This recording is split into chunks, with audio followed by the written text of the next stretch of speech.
When they called my name, I could barely move my hands. They trembled against the wheels of my daughter's chair, as if they no longer belonged to me. The courtroom was colder than I expected, not just in temperature, but in air. Cold like judgment, like waiting to breathe, until someone decides if you deserve to. My daughter, Emily, sat beside me, quiet, small, her thin fingers tracing invisible lines on her lap. She was 8. Her legs had never learned to walk, but her eyes, they traveled everywhere. They saw what others missed. When the judge entered, everyone stood, everyone but her. I squeezed her shoulder, and she looked up at me with that calm, unshakable innocence that always makes adults nervous.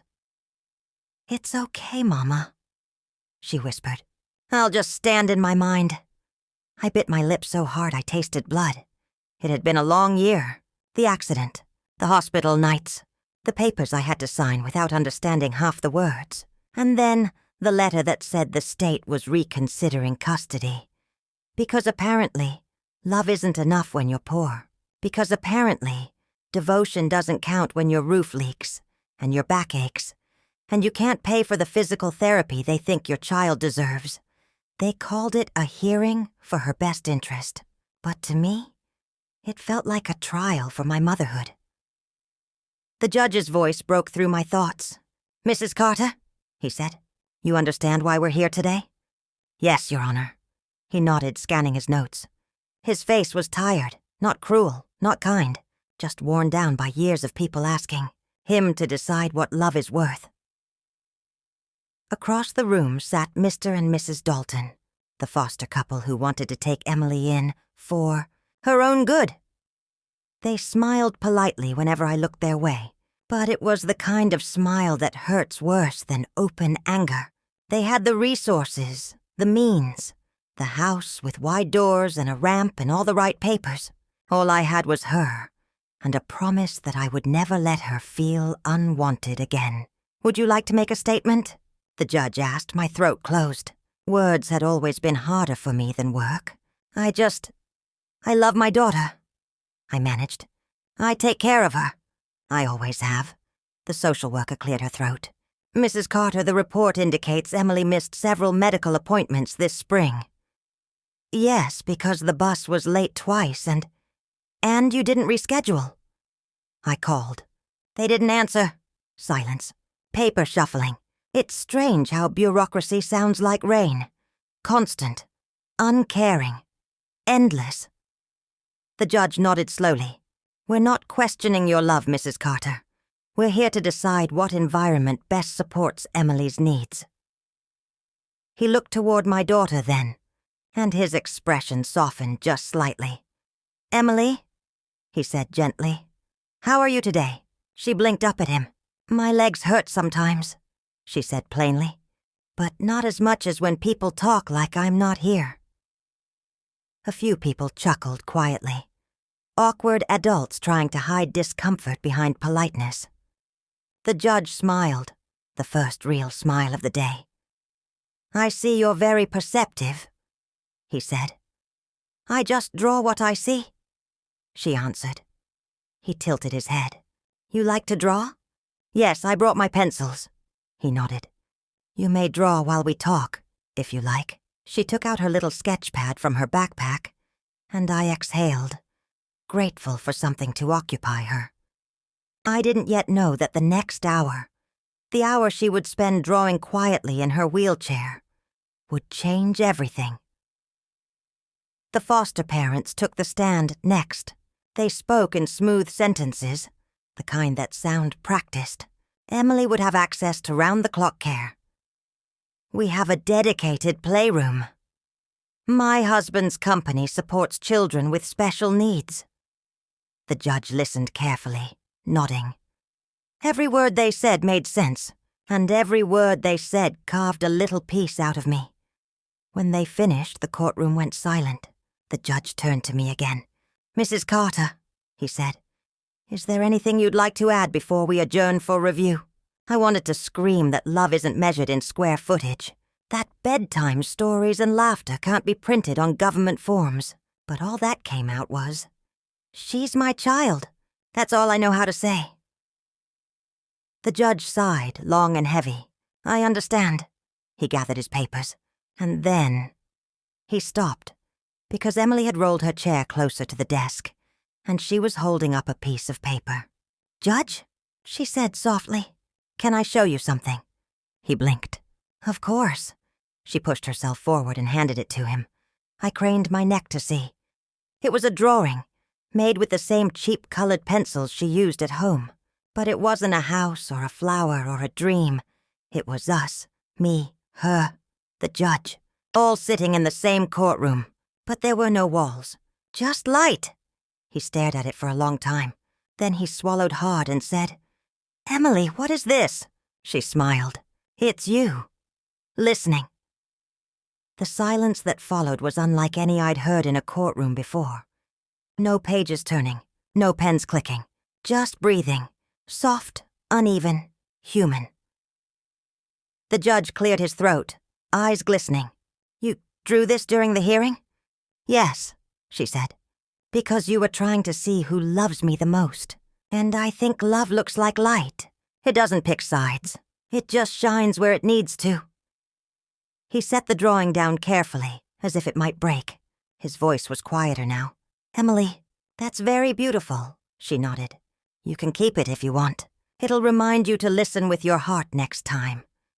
And the man the whole city called stern, unshakable, impartial, took off his glasses, wiped his eyes, and whispered, "Thank you." When we left the courtroom, I didn't know what the verdict would be, but for the first time in a long time I felt like maybe, just maybe, someone had finally seen us. And as I pushed her chair down the long marble hallway, she looked up at me and said, "Did I do okay, Mama?" I smiled through the tears. "You did more than okay, sweetheart." She grinned. "Good, because I think he's going to draw something now, too." I didn't understand what she meant. Not yet. But soon I would. And the world would remember the day a little girl in a wheelchair made a courtroom cry. That night I didn't sleep. I kept seeing the judge's hands, how carefully he set Emily's drawing down, like it might shatter if he breathed too hard. I made tea I didn't drink, folded laundry that didn't need folding, and stood at the window counting the streetlights as if they were answers. Emily slept the way children do after a long day of being brave. Mouth slightly open, fists unclenched, dreams somewhere near the surface. I watched the rise and fall of her chest and told the dark, "I have done all I can do. Please let that be enough." Morning arrived without ceremony. I buttoned Emily's sweater, tucked her sketch pad into her backpack, and we took the bus that coughs when it climbs the small hill near the courthouse. When we rolled into the lobby, the marble gleamed the way expensive things do when no one has cried on them. A clerk with soft eyes met us before security. "Mrs. Carter?" she said. "His Honor asked if you could wait a moment. He'll see you in chambers before resuming." Chambers? My voice sounded like a voice that didn't belong to rooms like that. "It won't take long," she promised. We followed her down a narrow hall where the air smelled like paper and old coffee. When she opened the door, the judge stood beside a small round table. Not the big desk from yesterday, not the distance of ceremony. Just wood, light, and 3 chairs. On the table lay Emily's drawing. He didn't wear the robe yet. He looked like someone's grandfather who had lost something precious and found it again in the least expected place. "Good morning," he said softly. "Thank you for coming early." Emily tipped her head. "You kept it." "I did." He touched the edge of the paper with one finger. "It stayed on my kitchen table last night. I ate dinner beside it. I washed dishes with it in sight. I woke up at 3 and turned on the light just to look again." Emily's eyes brightened. "Did it help you listen?" He smiled. Small, honest. "It did." He pulled out the chairs. "Not sit, Mrs. Carter, not please be seated." He simply made space and waited. We sat. He stood another second, as if searching for the right beginning, then lowered himself slowly. There are things your drawing showed me that testimony never does," he said, eyes on Emily. "May I ask you about them?" She nodded like a solemn little professor. He pointed to the lower left corner of the page. "Here, this dripping line over your heads. Is that rain?" Emily shook her head. "It's the ceiling at home. It leaks when it rains. Sometimes Mama moves my chair so I don't get wet, but then I can't see the window." My cheeks burned. I opened my mouth to explain. "It's just the upstairs pipe, the landlord promised. It's on the list." But the judge lifted a hand, not to silence me, but to say, "I hear you already." "And this?" he asked, touching the small clock she'd drawn above the courtroom door. The minute hand bent like a drooping flower. "That's the bus stop clock from our street," Emily said. "It's always wrong. When it says 5 minutes, it means 20. He looked at me. "Is that why you missed appointments?" "Yes," I said. The truth arrived before my pride could. Yes. And because it's hard to hold her and hold the world together at once. He nodded slowly, then leaned closer to the bright streak across the center of the page. The band of yellow Emily had drawn spilling, from the judge's bench to the wheelchair and beyond. Our bodies to the blank space no one had noticed. "This light?" he asked gently. "Why here?" "Because that's where listening lives," Emily said. "Sometimes people talk from their mouths, but their ears are sleeping. Yesterday your ears were awake. Something flickered at the corner of his eye. Water or light? I couldn't tell." He cleared his throat and reached for a second sheet of paper. It was another drawing, last night's drawing, but now with notes in pencil along the margins, little arrows pointing to details he had circled. The crack in the ceiling like a vein, the crooked bus stop clock, the faint outline of a ramp with a chain across it that Emily had hidden in the background near the door. He tapped that last one. "What is this?" "That's the clinic ramp," Emily said. "Sometimes they put a chain there because delivery people bring boxes. Mama has to go round, but the curb is high." I stared at the paper. My chest swelled and sank at once. No affidavit of need had ever told the story so clearly. The judge folded his hands. "Mrs. Carter, may I ask what happened the day of the accident?" I tasted metal. I never liked that story in my mouth. I was late getting to the sitters. Work kept me over to close.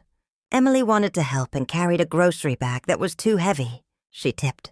The chair rolled. The elevator door didn't wait. My voice thinned. "She tried to be braver than gravity." The room held its breath. He didn't write anything down. He only listened the way you do when you're standing at the edge of a person's life, and you cannot back away or step in, so you honor the ledge with stillness. "Thank you," he said. Emily lifted her pad. "Can I draw here?" she asked, as if she needed permission from the air itself. "Please," he said, while her pencil whispered against the page. He looked at me. "This court is asked to make judgments about capacity and environment, but sometimes we fail to map a child's world with enough accuracy to see where the true barriers are. We speak as if the problem lives inside the family, inside the mother, when so much of it lives in clocks that lie and ramps with chains and roofs that drip." His voice changed on mother.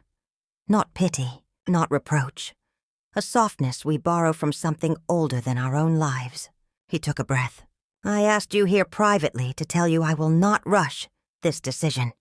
I've ordered a home visit, not a punitive one, a supportive one. I want to see the bus clock and the curb. I want to ask the clinic why their ramp is a suggestion instead of a promise." My throat closed around a thank you that didn't know how to be big. "Enough," he smiled at Emily. "And I want to ask an art therapist to meet with you, not because something is wrong, but because you're telling us things we have never learned how to hear." Emily didn't look up.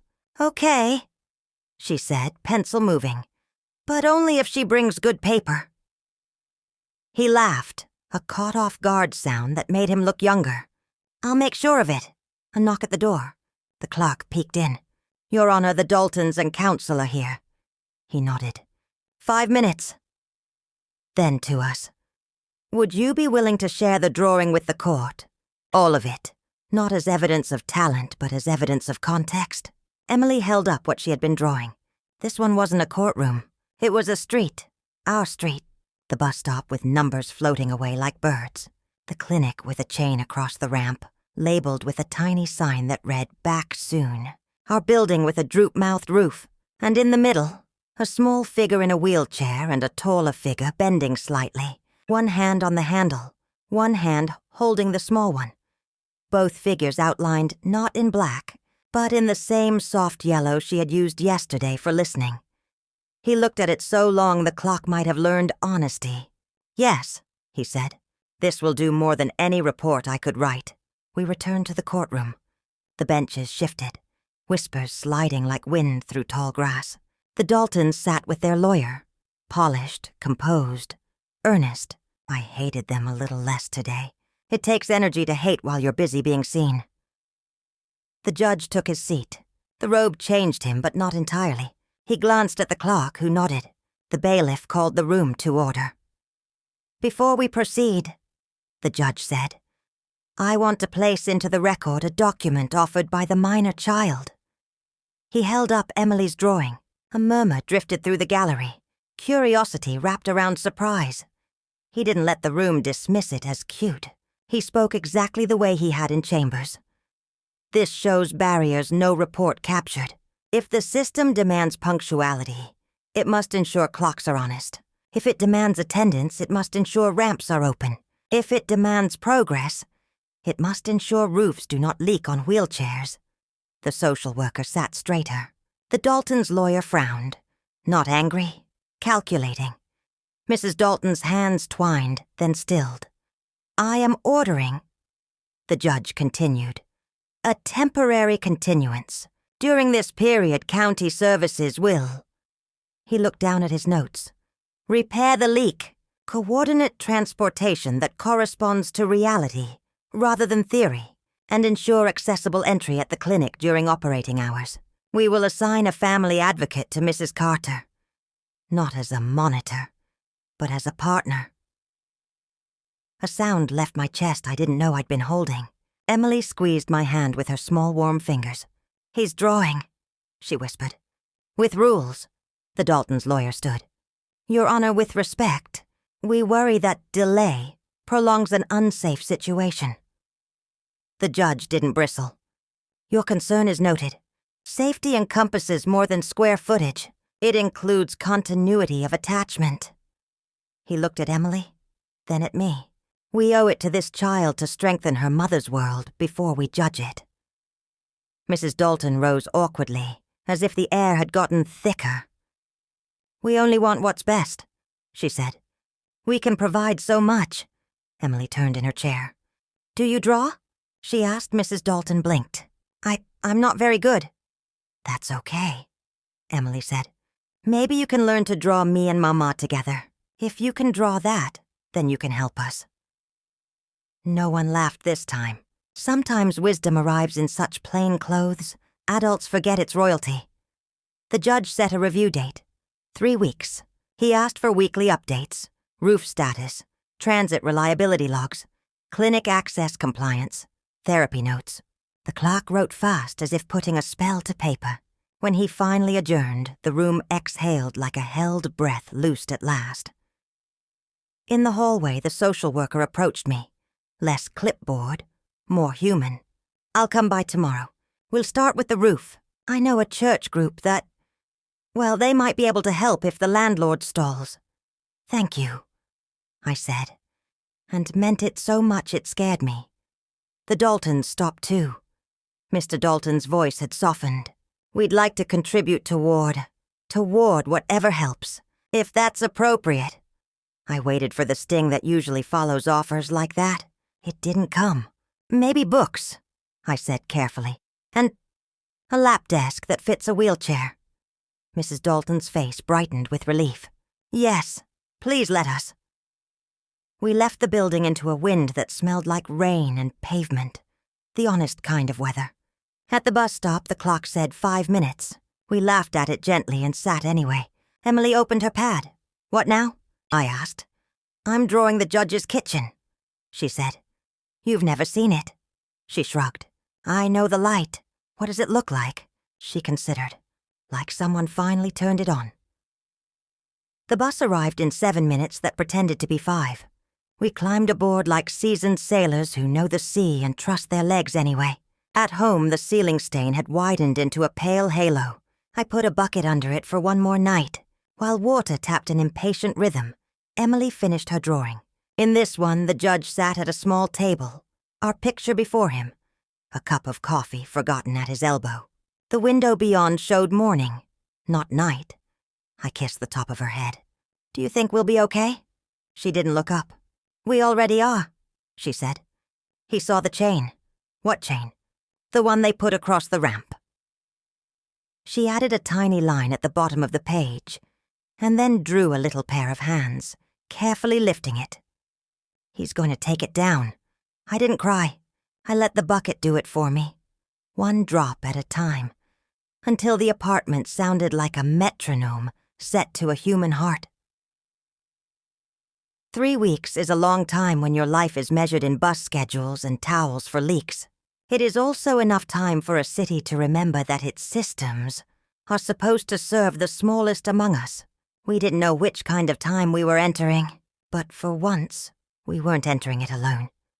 That night, before sleep, Emily slid her finished drawing beneath our first one on the table, 2 pieces of paper that had learned how to carry more truth than a dozen reports. I turned off the lamp and watched the white shapes in the dark until they became a kind of light of their own. "Good night, Mama," she said. "Good night, my brave girl."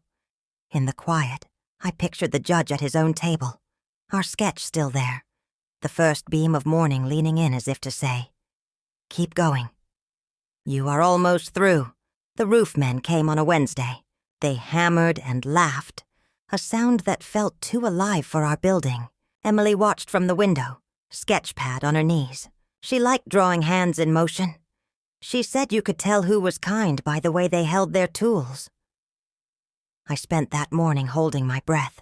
Every creak of the floorboards made me think of letters, phone calls, bad news traveling faster than good, but none came. The roof held. On Friday, the judge's car appeared at the end of the street. No entourage, no noise. Just him, stepping out carefully, holding Emily's drawing under one arm, like a fragile map. The neighbors peeked through curtains.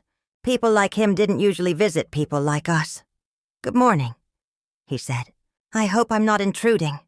Emily beamed. "You came to see the leak," he smiled, "and to see the world that drawing came from."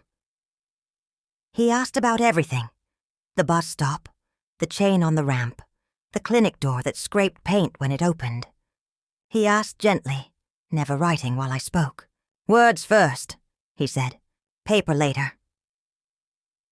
When we reached the small kitchen, sunlight found the damp stain that hadn't dried yet. "It's still there," he said. "It takes time," I told him. "Things dry slow here." He nodded, running a finger over the cracked paint.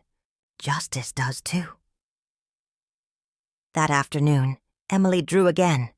Him this time, standing in our kitchen, his reflection warped in a puddle on the floor. She called it "The Man Who Came to Listen," twice. I didn't notice her slipping the drawing into her folder before the next hearing. Court resumed the following Tuesday. The room was the same, but it felt different. Like someone had opened a window that had been shut for years. The social worker sat closer to us. The Daltons were quieter, their lawyer less certain. The judge entered and everyone rose except Emily, who saluted with a grin. He almost smiled back. "Before we begin," he said, "I visited the Carter residence last week. I'd like the record to reflect that the home is maintained with care, that improvements are underway, and that the child's artwork is accurate both in detail and in spirit." He paused. "Especially in spirit." The clerk glanced up, startled, but kept typing. Then came the testimonies. Doctors, social workers, neighbors. One by one, they spoke of effort and limitation, of struggle and grace. The air was thick with the sound of people realizing they might have been wrong. When the Daltons took the stand again, Mrs. Dalton's voice trembled. "We only wanted to help," she said. "We didn't mean to take her away." The judge nodded kindly. "Intent matters less than impact, Mrs. Dalton. Your willingness to help is noted, and will still be welcome if offered without ownership."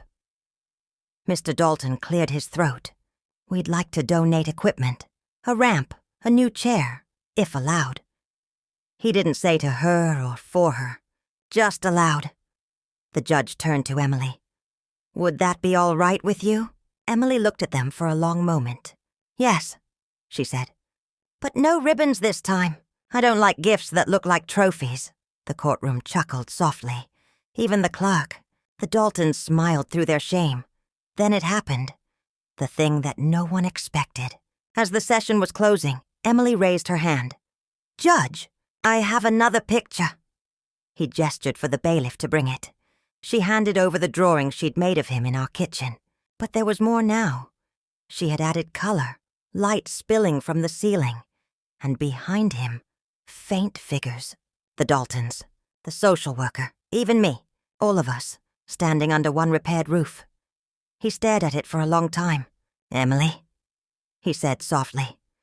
"What is this light behind everyone?" She smiled. "It's what happens when people stop arguing about who's right and start fixing what's wrong." Someone sniffed.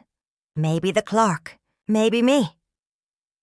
The judge set the picture against his desk so everyone could see.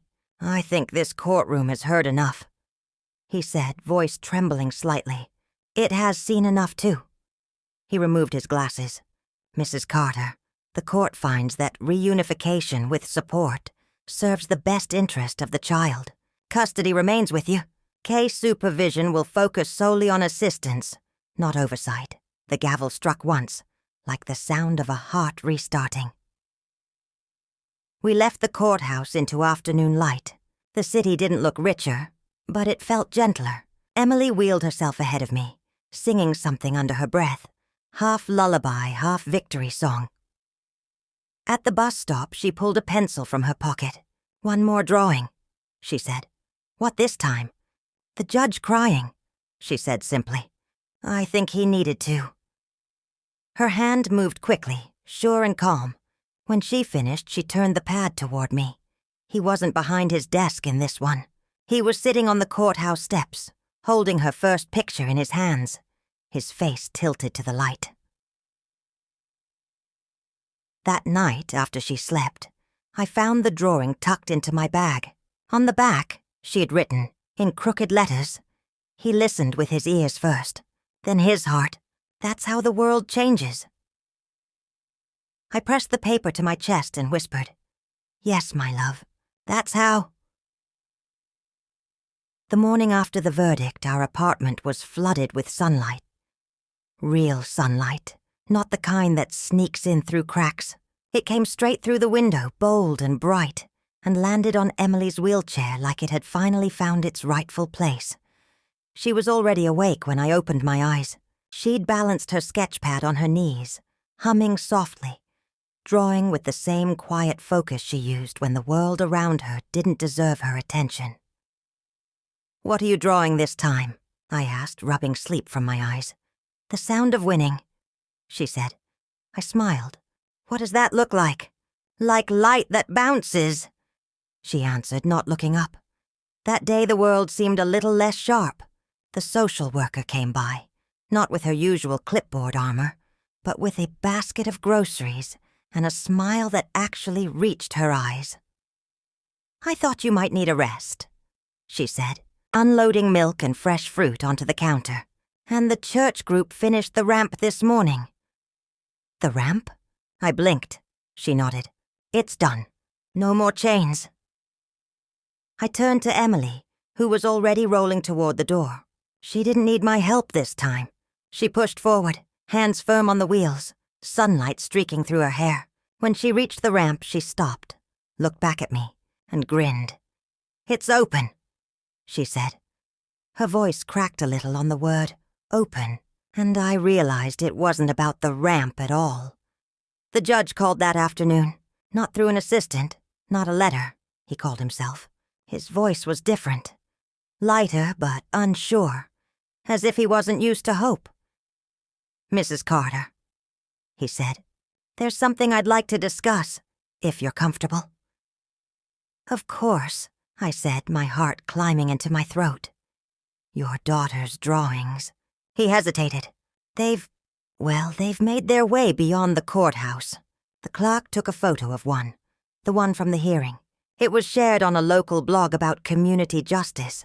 Now a children's foundation has reached out.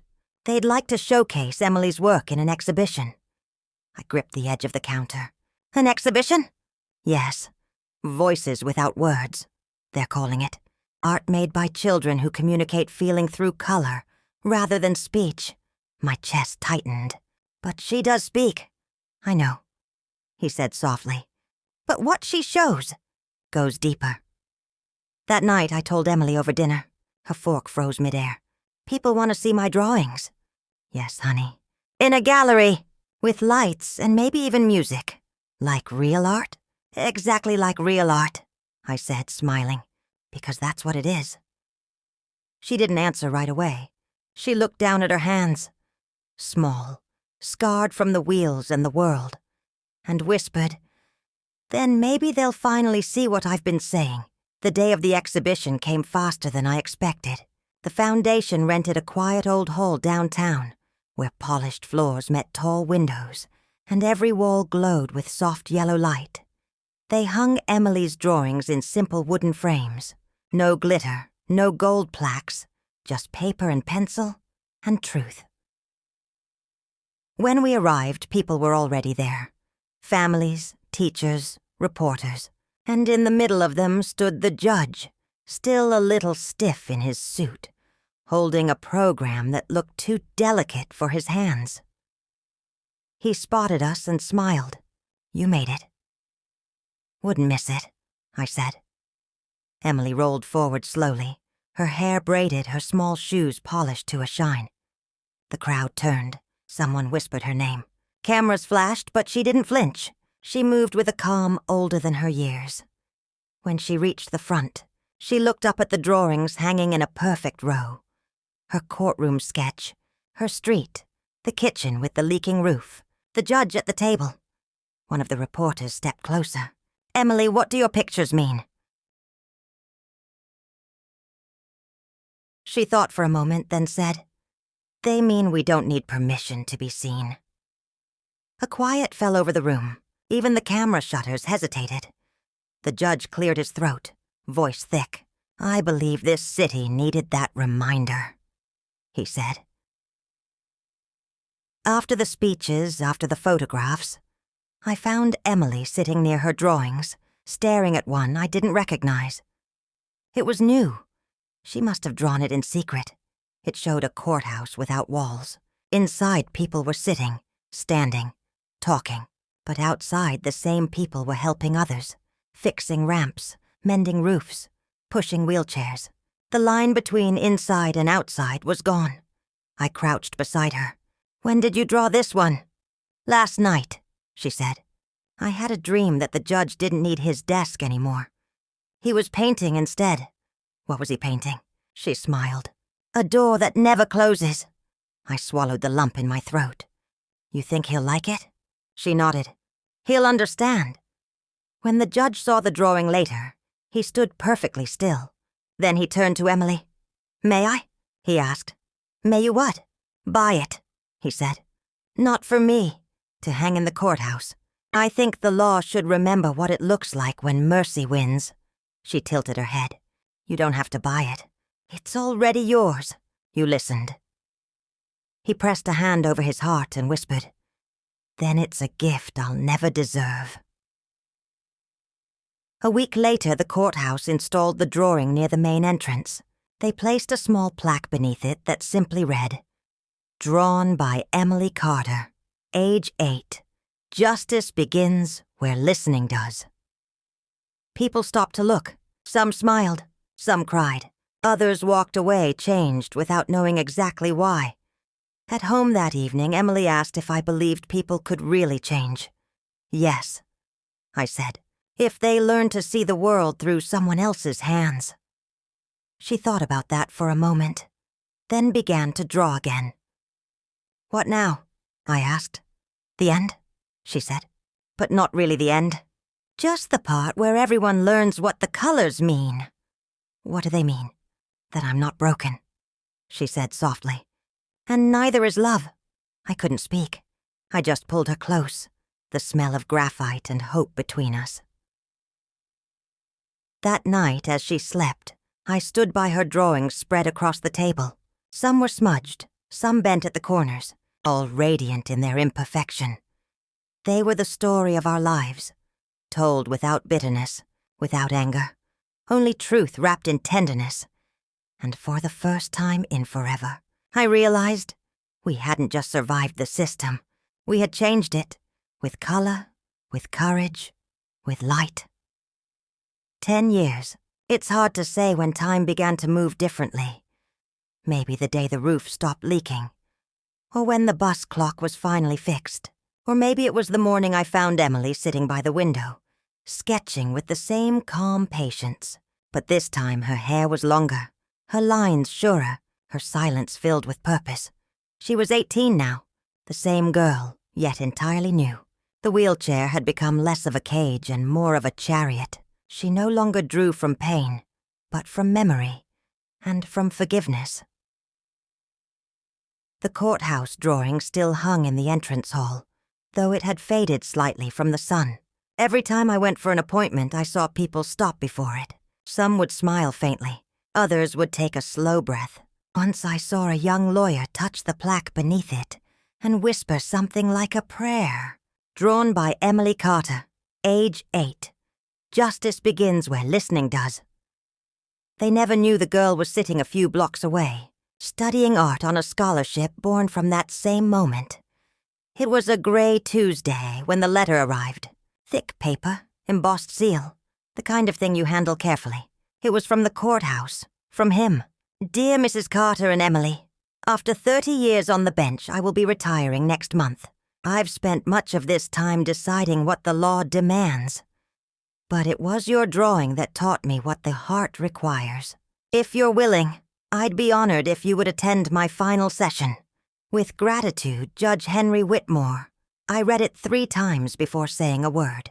When I handed it to Emily, her hands trembled slightly. He remembers, she whispered. Of course he does, I said. You changed him. No, she said, smiling softly. He changed himself. I just handed him the light. The day of the ceremony, the courthouse looked different than I remembered. Softer somehow. People lined the halls, officials, clerks, even janitors who had been there longer than the walls themselves. At the front of the room, the judge sat behind his desk one last time. His hair had gone white, but his eyes were steady, alive with the same quiet compassion I had seen in that moment years ago, when a child's drawing had made him cry. He looked up as we entered. Emily, he said, his voice breaking on her name. You came. She wheeled forward and smiled. I had to see if the light was still here. He chuckled softly. I think it never left. The room filled quickly. A speech began. Formal words about service, fairness, the law. But the judge didn't look at the papers in front of him. His gaze stayed on Emily, the girl who had once taught him that justice without empathy is just architecture without a roof. When the speeches ended, he cleared his throat. There's something I'd like to say, he began. He looked around at the room full of colleagues and strangers. When I first took this seat, I believed my job was to measure truth by evidence, by documents, by laws that were written by hands I'd never shaken. But one day, a little girl showed me that truth has colors and sometimes it speaks in silence. He gestured toward Emily. Her drawing taught me to listen. It taught me that fairness is not perfection. It's presence. It's what happens when someone truly sees another person. The room was still. You could hear the hum of the air vents, the rustle of fabric, the sound of hearts remembering something fragile. After the applause, he stepped down from the bench, something he'd never done before, and walked toward Emily. "I kept this," he said, handing her a folded paper. It was old, edges worn soft with time, her first drawing, the one of the courtroom without walls. Emily unfolded it carefully. "It's faded," she said. He smiled. "So am I, but the meaning's still there," she laughed quietly. "You should let me draw it again. One last version," his eyes shone. "Would you? Only if you promise to hang it at home this time." He nodded. "I'd be honored." That evening we stayed after most had gone.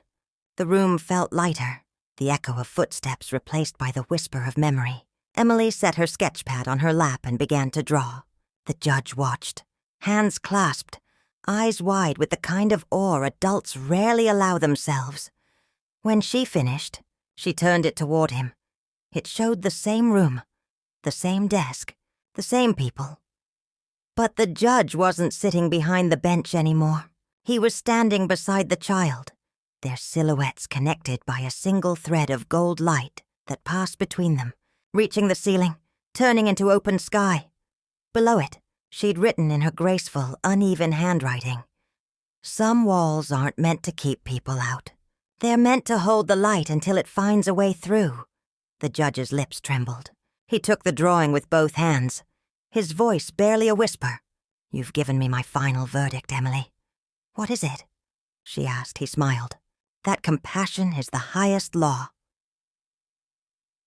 A month later, he passed away quietly in his sleep. The news spread quickly. Reporters wrote about his legacy, the reforms he made, the families he helped, the system he softened. But what struck me most was the photo that accompanied the story. It wasn't a courtroom portrait or a gavel on a desk. It was Emily's drawing, the one she'd made that final day, printed across the page, colors glowing softly beneath the headline, "The Judge Who Listened." At his funeral, Emily asked to speak. She was nervous at first. The crowd was large, the cathedral echoing. But when she began, her voice was steady. "When I was 8, she said, "I thought judges decided everything, but now I know they can change things too. He showed me that justice isn't about who wins. It's about who listens long enough to understand." She paused, looking toward his photograph. He listened. The room fell silent. Then quietly, someone began to clap. It spread, slow, respectful, inevitable, until the sound filled every corner of that old stone church. After the service, we stood by the steps as the sun broke through the clouds. Emily held the judge's folded drawing against her chest. "What will you do with it?" I asked. She thought for a moment. "I'll frame it, next to my first one, so the beginning and the end can talk to each other." I smiled, brushing her hair from her face. "And what will they say?" She looked up at the sky, the light painting gold across her cheeks. "They'll say it was never really about the verdict," she whispered. "It was always about the heart." That night at home, I found her asleep at the table again, her head resting beside a blank sheet of paper. A single pencil rolled to the floor. I picked it up and saw faint words written in the corner. "For those who listen twice." I didn't cry. I just stood there, bathed in the same quiet light that once fell across a courthouse bench, and thought, the world may not always be fair, but sometimes it remembers. And when it does so in color.